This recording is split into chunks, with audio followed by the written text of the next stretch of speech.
మన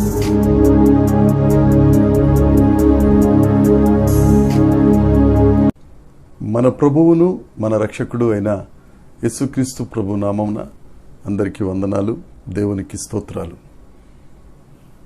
సర్వోన్నతుడైన దేవుడు, సర్వ సృష్టికర్త అయిన దేవుడు, ఆ విశిష్టమైన నామమును బట్టి దేవుడు మనలను ప్రేమించి మనకు అనుగ్రహించిన ఈ నూతన దినమును బట్టి సమస్త మహిమ, ఘనత, ప్రభావములు యేసుక్రీస్తు ప్రభువుకే చెందునుగాక.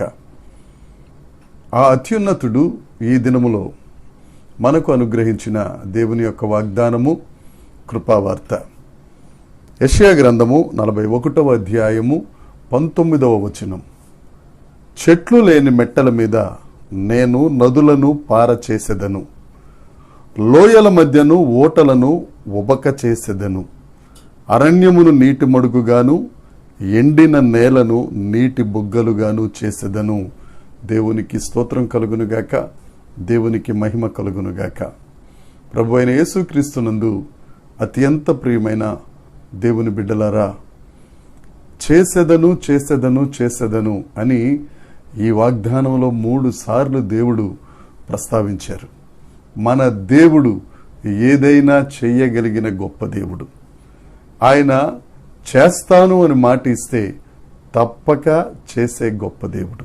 ఎందుకంటే ఆయన సృష్టికర్త అయిన దేవుడు, ఆయన సృష్టించగలరు జీవమైన దేవుడు. అపవాది లోకమంతటిని అరణ్యంగా మార్చేస్తే దేవుడు అరణ్యమును నీటి మడుగులుగా, ఎండిన నేలను నీటి బొగ్గలుగా మార్చే గొప్ప దేవుడు.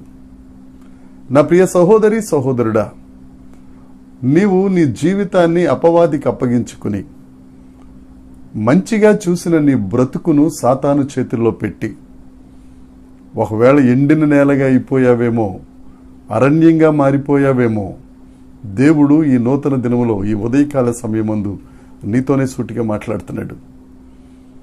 అరణ్యమును నీటి మడుగుగా, ఎండిన నేలను నీటి బుగ్గలుగా నేను చేస్తాను. మన కొరకు ప్రాణం అర్పించిన యేసుక్రీస్తు ప్రభు చేతిలో, నీ కొరకు తిరిగి లేచిన పునరుద్ధానుడైన సజీవుడైన ఆ యేసుక్రీస్తు చేతిలో నీ జీవితాన్ని పెడితే నువ్వు ఎంత ఎండిపోయిన భూమివైనా, ఎంత అరణ్యానివైనా నీలో నుండి నీటి బొగ్గలను, నీటి మడుగులను పుట్టించగలిగిన గొప్ప దేవుడు యేసుక్రీస్తు ప్రభు. ఎక్కడ నీటి మడుగులుంటాయో, ఎక్కడ నీటి ఊటలుంటాయో అక్కడ జీవం ఉంటుంది.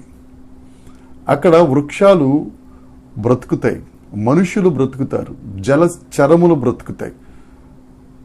ఇప్పటి వరకు ఎండిపోయిన నీ బ్రతుకు, ఎవరికి ఉపయోగం లేని బ్రతుకు, అరణ్యంలా అస్తవ్యస్తంగా బ్రతికిన నీ జీవితం నువ్వు దేవుని చేతిలో పెట్టగలిగితే ఆ దేవుడు నీతోనే మాట్లాడుతున్నాడు. అన్ని చోట్ల, అన్ని రంగాలలో, ఆర్థిక పరిస్థితులలో ఎండిపోయి, ఆరోగ్య పరిస్థితులలో ఎండిపోయి, సంఘ జీవితంలో ఎండిపోయి, సామాజిక జీవితంలో ఎండిపోయి, మొత్తం బ్రతుకే ఎండిపోయిన స్థితిలో ఉన్న నిన్ను యేసయ్య అంటారు, నా చేతుల మీద నిన్ను చెక్కుకుంటాను. నీ ఎండిన బ్రతుకులో నుంచి నీటి బుగ్గలను, అస్తవ్యస్తమైన నీ అరణ్య జీవితంలో నుంచి నీటి మడుగులను నేను పుట్టించి నిన్ను ఆశీర్వాదకరంగా చేస్తాను. నువ్వు చేయవలసింది ఒకటే, నీ జీవితాన్ని ఎవరెవరి చేతిలోనూ పెట్టి ఎండిపోయావు, యేసయ్య చేతిలో పెట్టు. యేసయ్య దగ్గరికి రా, యేసయ్య పాదాలు పట్టుకో.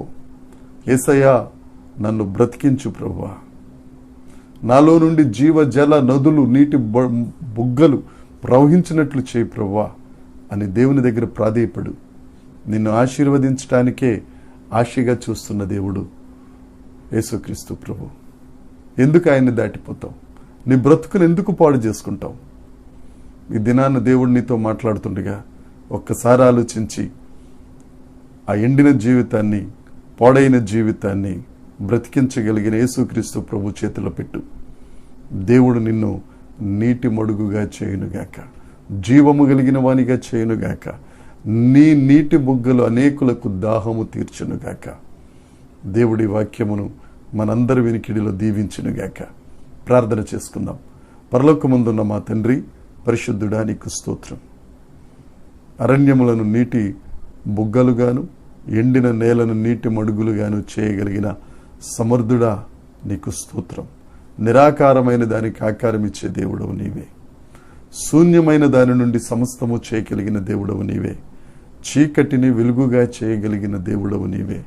అగాధమును ఉన్నత స్థలముగా మార్చగలిగిన సమర్థుడా, ఈ వాక్యం వింటున్న ప్రతి ఒక్కరి జీవితంలో నీటి బుగ్గలను, నీటి మడుగులను పుట్టించి జీవము వారి నుండి ప్రవహించినట్లుగా ఆశీర్వదిస్తున్నందుకై మీకు స్తోత్రాలు చెల్లిస్తున్నాను.